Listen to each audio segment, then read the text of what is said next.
नमस्कार, मी समाधान जाधव. शिवबंधन विशेष झेप मराठमोळ या कार्यक्रमात आपल्या सगळ्यांचं मनापासून स्वागत करतो. नुकताच भारतानं 74वा स्वातंत्र्य दिन साजरा केला आणि याच निमित्तानं कॅप्टन अमोल यादव या मराठमोळ्या तरुणानं भारतवासियांना भारतीय बनावटीचं पहिलं प्रवासी विमान भेट दिलंय. आपल्यासोबत ते जोडले गेलेत. आपण त्यांच्याशी खूप साऱ्या गप्पा मारणार आहोत. त्या अगोदर या व्हिडिओला लाईक करा, जेणेकरून हा व्हिडिओ जास्तीत जास्त लोकांपर्यंत पोहोचेल.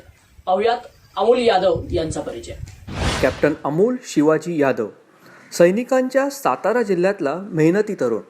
आधी वैमानिक व्हायचं आणि नंतर स्वतःचं विमान तयार करायचं स्वप्न त्याने उराशी बांधलं. त्याचप्रमाणे पावलंही उचलली. वयाच्या 17व्या वर्षी वैमानिक व्हायचं प्रशिक्षण घेण्यासाठी त्याने अमेरिका गाठली. त्यानंतर त्यांनी मित्रांच्या मदतीनं एक जुनं विमान खरेदी केलं. याच सहाय्यानं त्यांनी स्वतःचं विमान बनवायचं स्वप्न सत्यात उतरवलं. अमेरिकेहून भारतात परतल्यावर इमारतीच्या गच्चीवर त्यांनी विमान साकारायला सुरुवात केली. रिसर्च करून, पुस्तकं वाचून त्यांनी आणि त्यांच्या टीमनं अथक मेहनतीनं आणि कठोर परिश्रमातून हे विमान साकारलं. त्याचबरोबर मेक इन इंडिया मिशनला खऱ्या अर्थानं हातभार लावला. नुकत्याच झालेल्या स्वातंत्र्यदिनी त्यांनी हे विमान भारतवासियांच्या समोर आणलंय.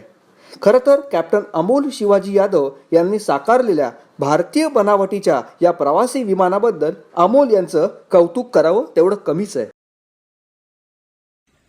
कॅप्टन अमोल यादव आपल्याबरोबर जोडले गेलेत. आपण त्यांच्याशी गप्पा मारणार आहोत. त्यांच्याकडून विमान निर्मितीच्या प्रवासासंदर्भामध्ये जाणून घेणार आहोत. सर नमस्कार. नमस्कार. नमस्कार. सर, तुम्ही भारतीय बनावटीचं पहिलं प्रवासी विमान तयार केलं आणि स्वातंत्र्य दिना दिवशी ते भारतवासियांच्या समोर आणलं. ज्या दिवशी तुम्ही हे समोर आणलं त्या दिवशी महाराष्ट्रातल्या प्रत्येक टीव्ही चॅनेल्सवर तुम्ही झळकत होतात. त्यावेळेस घरातल्यांच्या काय भावना होत्या? सर्वांनाच ह्या क्षणाची फार उत्सुकता होती आणि आपण 11 ऑगस्टलाच या विमानाची टेस्ट केली होती. टेस्ट केल्याच्या नंतर आपण ते व्हिडिओ 15 ऑगस्टला रिलीज केलेले आहेत. आम्ही खूप आतुरतेने ह्या क्षणाची वाट बघत होतो. काल तो क्षण आला आणि बराचसा आनंद आहे या गोष्टीवर, कारण खूप वर्ष आम्ही सगळेच जण, माझी फॅमिली, फ्रेंड्स, आपण सगळेच जण ह्या आणि सगळे दर्शक सुद्धा ह्या क्षणाची फार आतुरतेने वाट पाहत होतो. त्याची घोषणा मी काल करू शकलो, ह्या गोष्टीचा मला फार आनंद आहे. सर, तुम्ही हे विमान तयार केलं, पण या विमान निर्मितीच्या प्रवासाला कशी सुरुवात झाली त्याबद्दल काय? मी जेव्हा माझं फ्लाइंग ट्रेनिंग घेण्यासाठी अमेरिकेला गेलो होतो तेव्हा मी आणि काही माझ्या मित्रांनी, आमच्याकडे पैसे जास्त नव्हते फी भरण्यासाठी, त्याच्यासाठी आम्ही स्वतः एक विमान विकत घेतलं होतं आणि स्वतः त्याच्यावर ट्रेनिंग केली होती. तर मी जेव्हा 19 वर्षाचा तरुण होतो, अमेरिकेत ट्रेनिंग घेण्यासाठी गेलो होतो, त्यावेळेस पैसे वाचवण्यासाठी म्हणून आम्ही स्वतःचं विमान विकत घेतलं होतं. आणि साहजिकच मी जेव्हा परत मुंबईत आलो, महाराष्ट्र म्हणजे परत भारतात आलो, त्यावेळेस मला असं वाटत होतं की आपलं भारतामध्ये सुद्धा स्वतःचं विमान असावं आणि त्या दृष्टीने मी प्रयत्न सुरू केले विमान शोधण्यासाठी. आणि मग त्यावेळेस मला कळलं, म्हणजे ही 1996-97 सालची गोष्ट आहे, की मी भारतामध्ये विमान कंपनी शोधत होतो जी मला विमान विकू शकेल. आणि त्यावेळेस मला कळलं की आपल्या भारतामध्ये अशी कुठलीच विमान कंपनी नाही आहे जी विमानं बनवते आणि ज्यांच्याकडून आपण विमान विकत घेऊ शकू. आणि ह्या परिस्थितीचं मला त्यावेळेस फारच वाईट वाटलं होतं आणि तेव्हाच मी ठरवलं होतं की भारतामध्ये आपण विमान निर्मिती करायला सुरुवात करायची. आणि तेव्हापासून माझे प्रयत्न चालू आहेत, ते अजून चालू आहे. सर, हा जो प्रवास आहे तुम्ही 17 वर्षापासून सुरू केला असं ऐकलंय आम्ही, आणि त्यानंतर ह्या प्रवासाला सुरुवात झाली. अनेक चढ उतार आले असतील, अनेक समस्या आल्या असतील, पण ह्या सगळ्या गोष्टींमध्ये घरच्यांनी कशा प्रकारे तुम्हाला पाठिंबा दिला? घरच्यांचा पाठिंबा हा सुरुवातीपासून होता, म्हणजे आईचा, वडिलांचा, माझ्या बंधूंचा, ह्यांच्या पाठिंब्यानेच आपण ह्यांचा जो आपल्याला जो मानसिक आधार होता त्या आधारावरच हा सगळा प्रोजेक्ट अवलंबून आहे, आधारित आहे. आणि त्यांनी पाठिंबा दिला. म्हणजे सुरुवात कशी झाली होती की मला ह्या विमानाचं एक इंजिन घ्यायचं होतं विमानासाठी, आणि मी ते इंजिन त्या प्रकारचं शोधत होतो. युज्ड इंजिन होतं, म्हणजे वापरलेलं सेकंड हँड इंजिन होतं. ते मला जेव्हा मिळेल तेव्हा मला पैशांची गरज लागणार होती, म्हणून मी आईला सांगितलेलं की बाबा मला ज्यावेळेस इंजिन मिळेल त्यावेळेस तू मला पैसे देऊ शकशील का? तर आईने सांगितलं की मी तुला पाहिजे तेव्हा पैसे देईन. आणि मला एका दिवशी इंजिन मिळालं आणि ते इंजिन मिळाल्याच्या नंतर आईने मला त्याच्यासाठी पैसे सुद्धा दिले. परंतु हे मला माहीत नव्हतं की आईने पैसे देण्यासाठी तिचं मंगळसूत्र गहाण ठेवलेलं. काही काळानंतर मला कळलं की आईने पैसे गहाण म्हणजे मंगळसूत्र गहाण ठेवून पैसे दिलेले. आणि आता ज्या माऊलींनी एवढा त्याग केलेला, ती गोष्ट मला अर्धवट सोडता येत नव्हती. त्याच्यामुळे कठीण परिस्थिती बऱ्याच वेळा आली, पण ती एवढी कठीण नव्हती की ज्या कठीण परिस्थितीतून आपण ह्या प्रवासाला सुरुवात केलेली आहे. त्याच्यामुळे जरी हा खूप कष्टदायक प्रवास असला तरी त्या प्रवासात आपल्याला जोपर्यंत आपण आपल्या इच्छित स्थळी, निश्चित केलेल्या स्थळी पोहोचत नाही तोपर्यंत आपल्याला थांबता येत नाही. सर, खरं आहे, घरच्यांच्या पाठिंब्याशिवाय कोणती गोष्ट करणं आपल्यासाठी अशक्य आहे. पण आता सर, आम्हाला निर्मितीपासून ते भारतीयांसमोर हे विमान आणण्यापर्यंत सगळा एकंदरीत प्रवास ऐकायचा आहे. प्रवास खूप मोठा आहे. आपण सुरुवात जवळपास 19 वर्षापूर्वी केली. पहिल्यांदा जेव्हा आपण विमान बनवायला सुरुवात केली तेव्हा मला सुद्धा अनुभव नव्हता, आपल्या टीम मधले जे सगळे मेंबर्स आहेत त्यांना सुद्धा अनुभव नव्हता. त्याच्यामुळे सुरुवातीच्या पहिल्या विमानात आपण बनवताना, सुरुवात करतानाच आपण काही चुका केलेल्या. त्याच्यामुळे तो प्रोजेक्ट तसाच पुढे नेणं हे अयोग्य होतं, म्हणून आम्ही थांबलो. तो जे पहिला प्रयत्न होता, ज्याला आम्ही TSE-001 असं नाव देतो, तो आम्ही थांबवला. त्याच्यानंतर आम्ही परत अभ्यासाला सुरुवात केली. माझ्या टीम मधल्या बाकी लोकांना, इतर लोकांना विमान कसं असतं मी स्वतः बघितलेलं, पण त्यांना बघता येत नव्हतं. मग परवानग्या काढून विमानतळावर जायचं, त्यांना विमान दाखवायचं, विमानाच्या संदर्भातली जी सगळी पुस्तकं असतील त्याच्यातली, त्यावेळेस YouTube आणि अशा गोष्टी नव्हत्या. त्याच्यामुळे प्रत्येक गोष्ट दाखवण्यासाठी एकतर एअरपोर्ट नाहीतर कुठली तरी पुस्तकं, आणि विमानाच्या संदर्भातली पुस्तकं फार महागडी होती. मी त्यांना घेऊन जायचो बुक स्टॉलवरती, आधी जाऊन मी पुस्तकं शोधायचो आणि ती महाग असल्यामुळे मी तिथेच बसून वाचायचो. मग दुसऱ्या दिवशी परत आमच्या मास्टरजींना घेऊन तिकडे जायचो, त्यांना तिथेच बसून पुस्तकं दाखवायचो. मग अशी पुस्तकं कधी कधी फुटपाथवरती जे पुस्तक विक्रेते असतात त्यांच्याकडे जायचं, तिथेच बसायचं, फुटपाथवरती बसून पुस्तकं वाचायची आणि ते परत आपल्या टीमला नेऊन त्यांच्यातले त्या गोष्टी दाखवायच्या, कारण आपल्याला पुस्तकं घेण्या एवढे पैसे त्यावेळेस नव्हते. अशा परिस्थितीतून आपण पुढे पुढे जात जात दुसरा प्रयत्न सुरू केला. दुसरा प्रयत्न आपण यशस्वी केला. 2003 साली त्याच्या टॅक्सी टेस्ट झालेल्या, 2003 डिसेंबरमध्ये. आणि त्याच्यानंतर त्यावेळेस DGCA मध्ये काही प्रोव्हिजनच नव्हती की आपण विमान रजिस्टर करू शकू. त्याच्यामुळे तो प्रयत्न सुद्धा पुढे पैशांच्या अभावी थांबला. 2009 मध्ये आपण हे विमान गच्चीवर बनवायला सुरुवात केलं, जे आता तुम्ही काल उड्डाण करताना बघितलं. त्यावेळी सुद्धा आपल्याकडे विमान बनवण्यासाठी जागा नव्हती. त्याच्यामुळे घराच्या जे छत होतं, घराची जी गच्ची होती, जिथे मला म्हणजे भाडं भरावं लागणार नव्हतं, मला इलेक्ट्रिसिटीसाठी जास्त पैसे एक्स्ट्रा भरावे लागणार नव्हते, किंवा पाण्यासाठी सुद्धा आपल्याला जास्त व्यवस्था करायची त्रासदायक असं नव्हतं. त्यामुळे ती जागा माझ्यासाठी फार चांगली होती. तिथे सुरुवात केली. आम्ही विचार केलेला की जसं जसं विमान मोठं होत जाईल तसं आपण इथून जाऊ. पण नंतर आम्ही त्या जागेला एवढे सरावलो की विमानाचा पूर्ण बांधणीचा कार्यक्रम गच्चीवर झाला. तुम्ही बरेचसे फोटो बघितले असतील त्याचे, की विमान गच्चीवरच तयार झालं. आणि मग त्याच्यानंतर ते गच्चीवरून उतरवलं गेलं आणि मग मेक इन इंडियामध्ये प्रदर्शित केलं, हैदराबादच्या एअर शो मध्ये प्रदर्शित केलं, आणि मग शेवटी ते आता धुळे एअरपोर्टवरती आपण त्याला पार्क केलेलं आहे आणि तिथेच त्याच्या सगळ्या चाचण्या झालेल्या आहेत. अरे वा सर, तुम्हाला या विमान निर्मितीच्या प्रवासामध्ये अनेक चढ उतार आले असतील, अनेक अडचणी आल्या असतील. या अडचणींना, चढ उतारांना कसं सामोरे गेलात? चढ उतार आणि अडचणी म्हणजे कष्टप्रद प्रवास हा जो सुरुवातीला होता तो तसाच आहे. तेव्हा सुद्धा कष्ट होते, म्हणजे हे बनवण्याच्या काळात सुद्धा कष्ट होते आणि आज सुद्धा ते कष्ट चालूच आहेत. फायनान्शियल प्रॉब्लेम्स आपल्याला सगळ्यांनाच असतात, सर्वसामान्य माणसाला, ते मला सुद्धा आहेत. आणि त्याच्यातून फक्त आपण एकच ठरवलेलं की जो आपण आपलं ध्येय ठरवलेलं, आणि जोपर्यंत ध्येय निश्चित करून त्या ध्येयापर्यंत पोहोचत नाही तोपर्यंत आपल्याला त्या दृष्टीने काम करायचंय. तर हा एकच उद्दिष्ट आपण ठरवलेलं की जोपर्यंत होत नाही तोपर्यंत काम करत राहायचं. दिवस चांगले येतील, दिवस वाईट येतील, परंतु काम थांबवायचं नाही. आणि हे एक गोष्ट ठरवून आम्ही ह्या कामाला सुरुवात केलेली आणि आता आपण इथपर्यंत पोहोचलेलो आहोत. सर, विमान तयार झालं, ते भारतीयांसमोर आलं, सगळी प्रक्रिया विमान निर्मितीची पूर्ण झाली. मात्र या विमान निर्मितीच्या प्रक्रियेला एकूण किती खर्च आला? आतापर्यंत मी जवळपास 6 करोड रुपये खर्च केलेले आहेत.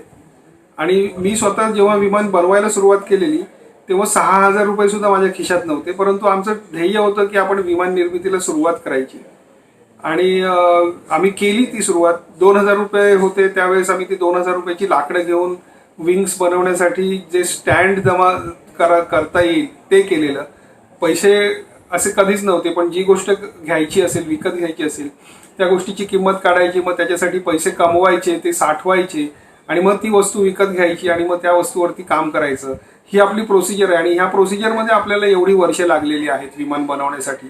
पण तो विमान बनवताना ही प्रोसिजर फॉलो करताना जो आपल्याला एक्सपिरियन्स आलेला आहे, अनुभव आलेला आहे, त्या अनुभवाला घेऊन आता जर आपल्याला सरकारचं पाठबळ मिळालं तर दरवर्षी आपल्याला आपल्या देशात ज्या प्रकारची विमानांची गरज आहे त्या प्रकारच्या विमानांची निर्मिती करण्याची क्षमता आपण प्राप्त केलेली आहे. सर, आता तुम्ही म्हणालात की आपण भारतामध्ये विमान निर्मिती करायला तयार आहोत. त्याच संबंधितला एक प्रश्न, विमान निर्मिती ते मेक इन इंडिया पर्यंतचा प्रवास एकंदरीत कसा होता तो अनुभव? विमान निर्मिती आणि मेक इन इंडियाचा अनुभव हा बऱ्यापैकी चॅलेंजिंग होता. कारण आम्ही प्रयत्न करत होतो मेक इन इंडियाच्या प्रदर्शनामध्ये आपल्याला विमान प्रदर्शित करायचं होतं, परंतु कुठूनच आपल्याला परवानगी मिळत नव्हती. आणि माझे मोठे बंधू आहेत, त्यांनी कशी तरी HAL मध्ये तोंडी परमिशन मिळवली की आम्ही तुमच्या स्टॉलवरती आमचं विमान प्रदर्शित करू. आणि आपल्या सगळ्या महाराष्ट्रातल्या मराठी पोलिसांना त्यांनी रिक्वेस्ट केली की हे मेक इन इंडियाचं हे खरं विमान आहे जे भारतामध्ये बनवलं गेलेलं आहे आणि ह्याला तुम्ही परवानगी दिली पाहिजे. आणि त्यावेळेस परवानगी नसताना सुद्धा आपण त्या मेक इन इंडियाच्या प्रदर्शनात आपलं विमान घुसवलं होतं आणि तिथे ते पार्क केलं होतं. आणि सगळ्यांचीच साथ मिळाली आणि फायनली आपण ते विमान तिथे प्रदर्शित करू शकलो. सर, ज्यावेळेस हे विमान मेक इन इंडियामध्ये प्रदर्शनासाठी ठेवलेलं त्यावेळेस मोठ्या राजकीय हस्तींनी जसं की पर्रिकर, देवेंद्र फडणवीस, उद्धव ठाकरे या सगळ्यांनी ते विमान पाहिलं, त्यावेळेस त्यांच्या काय प्रतिक्रिया होत्या? प्रत्येकाला ते विमान भारतीय बनावटीचं पहिलं विमान बघून प्रत्येकालाच फार आनंद होत होता आणि प्रत्येकाने शुभेच्छा दिल्या होत्या त्या विमानाला. सर, आम्ही या विमानासंदर्भातला एक किस्सा ऐकलाय. ज्यावेळेस मेक इन इंडियाला हे विमान घेऊन जायचं होतं त्यावेळेस ते गच्चीवर तयार झालं, त्यानंतर ते क्रेनच्या साह्याने खाली उतरवलं गेलं. एकंदरीत तो किस्सा काय होता, तो प्रसंग काय होता? खूप कठीण दिवस होते माझ्यासाठी ते. कारण मेक इन इंडियामध्ये आपल्याला ते विमान प्रदर्शित करायचं होतं. प्रदर्शित करण्यासाठी आपल्याला परमिशन नव्हती. माझे बंधू होते ते हार मानत नाहीत लवकर, त्याच्यामुळे त्यांचे सगळ्या प्रकारचे प्रयत्न चाललेले. दिल्लीला जाऊन आलेले त्यांनी. अमिताभ खान साहेब जे मेक इन इंडियाचे हेड होते त्यांना सांगितलेलं, रिक्वेस्ट केलेली की आम्हाला विमान तिथे प्रदर्शित करू द्या. पण आपल्याला सांगण्यात आलं होतं की तिथे जागाच अवेलेबल नाहीये आणि ती जागा अवेलेबल नसल्यामुळे आम्ही तुम्हाला ते प्रदर्शित करू देऊ शकत नाही. आणि मुख्यमंत्र्यांना पण जाऊन विनंती केलेली की आम्हाला तिथे प्रदर्शित करायचं. त्यांनी अधिकाऱ्यांना सांगितलेलं, पण अधिकाऱ्यांनी पुन्हा तेच सांगितलं की आपल्याकडे आता ती जागा अवेलेबल नसल्यामुळे हे विमान आपण प्रदर्शित करू शकत नाही. आणि त्यावेळेस माझ्या वडिलांनी पर्रिकर साहेबांना सांगितलेलं की माझा मुलगा विमान बनवतोय आणि त्या गोष्टीचं त्यांना फार कौतुक वाटलं होतं पर्रिकर साहेबांना. आणि त्या दिवशी बाबांनी पर्रिकर साहेबांच्या PA फोन केला आणि सांगितलं की आम्हाला हे विमान प्रदर्शित करायचं आहे मेक इन इंडियामध्ये, तर HALच्या स्टॉलवरती आम्ही प्रदर्शित करू शकू का? त्यांनी सांगितलं की हो, तुम्ही करू शकता आणि त्यांनी परमिशन दिली.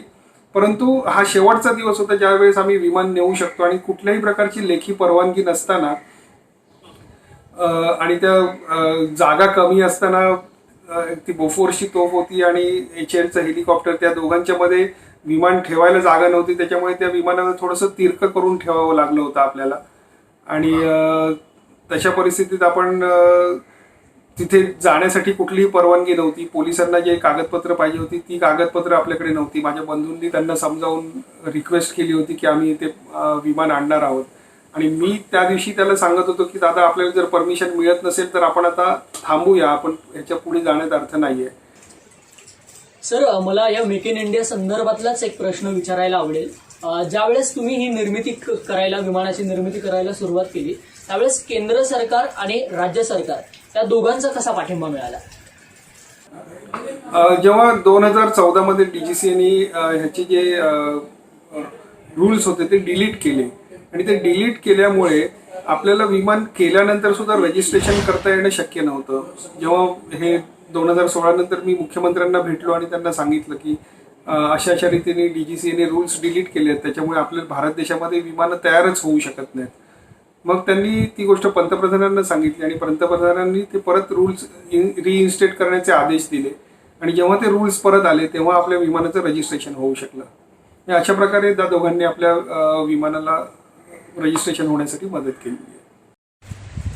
सर, ज्यावेळेस तुम्हाला परमिट टू फ्लाय हे सर्टिफिकेट मिळालं त्यावेळेस तुमच्या नेमक्या भावना काय होत्या? स्ट्रगल खूप मोठा होता परमिट टू फ्लाय मिळवण्यासाठी सुद्धा, कारण रजिस्ट्रेशन 2017 अप्लिकेशन आपण 2011 साली केलेलं रजिस्ट्रेशनसाठी. ते रजिस्ट्रेशन झालं 2014ला रूल्स डिलीट केले, नंतर बरीचशी लिगल लढाई झाली त्याच्यामध्ये आणि मग फायनली DGCAने रिइन्स्टेट केल्याच्या नंतर 2017 साली रजिस्ट्रेशन झालं. रजिस्ट्रेशन झाल्याच्या नंतर परमिट टू फ्लाय मिळवण्यासाठी 2019 उजाडलं आणि ते 2019 मध्ये सुद्धा DGCAचं इन्स्पेक्शन मुंबईमध्ये येऊन इन्स्पेक्शन केलं, धुळ्याला येऊन इन्स्पेक्शन केलं विमानाचं. बरेचसे त्याच्यामध्ये चेंजेस त्यांनी सुचवले आणि त्या सगळ्या गोष्टी झाल्याच्या नंतर फायनली आपल्याला हे परमिट टू फ्लाय मिळालं. परंतु हा परमिट टू फ्लाय मिळवण्यापर्यंतचा जो प्रवास होता हा अतिशय तापदायक होता, अतिशय कठीण होता, अतिशय फ्रस्ट्रेटिंग होता. परंतु फायनली ते परमिट टू फ्लाय आपल्याला मिळालं आणि आज आपण हे विमान प्रदर्शित करू शकतोय. खूप आनंद आहे त्या गोष्टीचा. वा सर, म्हणजे एकंदरीत तुम्ही ठरवलेल्या सगळ्या गोष्टी जिद्दीनं तुम्ही सत्यामध्ये उतरवल्या, पण एकंदरीत ज्या वेळेस तुम्हाला समस्या येत होत्या त्या समस्यांना सामोरं जाताना तुम्ही डोळ्यासमोर कुणाला आदर्श म्हणून ठेवलेला आहे? आदर्श म्हणून ह्या आता तुम्ही जर विचारलं तर प्रत्येक गोष्टीसाठी माझे वडील जे आहेत, माझ्या वडिलांनीच मला मार्गदर्शन केलेलं आहे आणि त्यांनी सांगितलेल्या गोष्टी म्हणजे जर तू कुठल्याही गोष्टीसाठी हार मानायचं नाही आणि ध्येय निश्चित केल्याच्या नंतर ते ध्येय प्राप्त होईपर्यंत ते ध्येय मिळवण्याच्या दृष्टीने प्रयत्न करत राहायचे, हे जे त्यांनी मला शिकवलेलं आहे ती गोष्ट मी फॉलो करत आलेलो आहे आणि तेच माझे आदर्श आहे. वा सर, वडिलांना आदर्श म्हणून समोर ठेवणं ही खरंच कौतुकास्पद बाब आहे. मी पुढचा प्रश्न तुम्हाला विचारेन. भारतामध्ये आत्मनिर्भर भारत या मिशनला आता सुरुवात झाली आहे, पण जे तरुण नव्यानं काहीतरी निर्मिती करू इच्छित आहेत त्या तरुणांना काय सांगा? त्या तरुणांना एकच मी परत तीच गोष्ट सांगतो की सर्वात पहिल्यांदा आपल्याला ध्येय निश्चिती करावी लागेल आणि एकदा आपली ध्येय निश्चिती झाली की ते ध्येय प्राप्त होईपर्यंत ते त्या प्राप्त करण्याच्या दिशेने आपल्याला काम करावं लागेल. आणि जेव्हा आपण ही गोष्ट आत्मसात करू की ध्येय निश्चिती होईपर्यंत, ध्येय पूर्ती होईपर्यंत थांबायचं नाही, तर ते ध्येय खूप कमी वेळात आपण प्राप्त करू शकतो. त्याच्यामुळे ज्यांना कुठल्याही प्रकारची निर्मिती करायची आहे त्यांनी ती निर्मिती करायला एक दिवसाचा सुद्धा अवधी वाया न घालवता आजच सुरुवात करायला पाहिजे. सर, आता वेगळा प्रश्न तुम्हाला विचारतो. तुम्ही सातारा जिल्ह्यातले आहात आणि सातारा जिल्हा हा सैनिकांचा जिल्हा म्हणून ओळखला जातो. मात्र आता तुमच्यामुळे हा वैमानिकांचा जिल्हा म्हणून पण ओळखला जाईल. तुमचं आणि सातारा जिल्ह्याचं काय कनेक्शन आहे, मला ते ऐकायचं आहे. तुम्ही जे म्हणाला की साताऱ्याची जी भूमी आहे ही सैनिकांना घडवते आणि आपल्या सर्वांसाठी हीच सर्वात महत्वाची गोष्ट आहे की सातारा जिल्हा हा आपल्या देशाचं रक्षण करण्यासाठी नेहमीच पुढे असतो आणि हीच सर्वात जास्त अभिमानाची गोष्ट आहे. आज माझ्या दृष्टीने जर हातभार लागला तर ती सुद्धा एक महत्वाची गोष्ट ठरू शकते. पण आज आपल्या साताऱ्यांनी जे देशाला सैनिक दिलेले आहेत आणि आपले जे जाबाज सैनिक आपल्या देशाचं रक्षण करत आहे, माझ्या दृष्टीने हीच सर्वात महत्वाची गोष्ट आहे.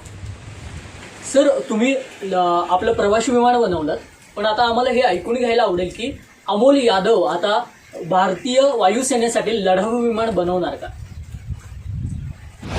निश्चितच आपल्या देशाला ज्या प्रकारची ज्या प्रकारची विमानं आपल्या देशाला गरजेची आहेत त्या सगळ्या प्रकारची विमानं बनवण्याचा आमचा प्रयत्न आहे. एक हे जे TSC 003 6 सीटर प्रवासी विमानं आहे हे आपण ऑलरेडी बनवलेलं आहे आणि आपण दुसऱ्या प्रकारच्या विमानाला बनवण्यासाठी ऑलरेडी सुरुवात केलेली आहे. तर फायटर विमान बनवणं हे आपलं एक उद्दिष्ट आहेच आहे. राष्ट्रपतींनी तुमचं कौतुक केलेलं ज्यावेळेस तुम्ही विमान निर्मित केलं आणि त्यानंतर ते राष्ट्रपतींना दाखवलं, त्यावेळेस राष्ट्रपतींकडून तुमच्या पाठीवर कौतुकाची थाप पडलेली, काय भावना होत्या त्यावेळेस? राष्ट्रपतींची भेट खरोखरच सहजासहजी मिळत नाही, परंतु मला राष्ट्रपती भवनात आमंत्रण दिलं गेलं होतं आणि मी माझे पूर्ण फॅमिली सकट आणि आपले जे विमानावरती काम करणारी जी महत्वाची माणसं आहेत त्या दोघांना मी घेऊन जाऊ शकलो होतो. राष्ट्रपतींबरोबर तिथे हस्तांदोलन करणं, त्यांच्याबरोबर एका टेबलवर बसून चर्चा करणं हे राष्ट्रपती पदकापेक्षा काही छोटी गोष्ट नव्हती. त्याच्यामुळे ह्या गोष्टीचा ही गोष्ट मला मिळणं हा माझा खूप मोठा सन्मान मी समजतो. सर, आता शेवटचा प्रश्न तुम्हाला विचारतो. इथून पुढे कॅप्टन अमोल यादव यांची वाटचाल कशी असणार आहे? इथून पुढे आपण आपल्याला सगळ्यात पहिल्यांदा भारत देशाने विमान बनवणं ह्याचं उद्दिष्ट भारत देशाने ठरवणं महत्वाचं आहे. आणि माझा सगळ्यात पहिला तोच प्रयत्न राहील की गव्हर्नमेंटनी ह्याच्यामध्ये थोडासा पुढाकार घ्यावा. कारण मी एक इंडिव्हिज्युअल माणूस हे विमानं बनवणं हे एका इंडिव्हिज्युअलचं काम नाहीये. त्याच्यासाठी सरकारचा पाठिंबा असायला पाहिजे. आणि तो सरकारचा पाठिंबा मिळवून आपल्या देशाला विमान निर्मितीमध्ये एअरप्लेन मॅन्युफॅक्चरिंगमध्ये आपल्या जगामध्ये एक महत्वाचा देश बनवणं हे आपलं उद्दिष्ट आहे. आणि त्या उद्दिष्टाच्या मागे काम करत राहणं हाच आपला पुढचा प्रवास आहे. सर, या सगळ्या वाटचालीसाठी तुम्हाला शिवबंधनकडून खूप साऱ्या शुभेच्छा. तुम्ही आलात, वेळ दिलात, आमच्याशी गप्पा मारल्यात, त्यासाठी तुमचं मनपूर्वक आभार. Thank you so much sir. धन्यवाद. मित्रांनो, हा तुम्हाला व्हिडिओ कसा वाटला आम्हाला जरूर कळवा. व्हिडिओ आवडला असेल तर व्हिडिओला लाईक करा, हा व्हिडिओ जास्तीत जास्त लोकांपर्यंत शेअर करा, आपल्या चॅनलला सबस्क्राईब करा आणि नवीन बातम्या घडामोडी पाहण्यासाठी डिस्क्रिप्शनमध्ये दिलेल्या आमच्या सगळ्या सोशल मीडिया साईटला फॉलो करायला विसरू नका. धन्यवाद.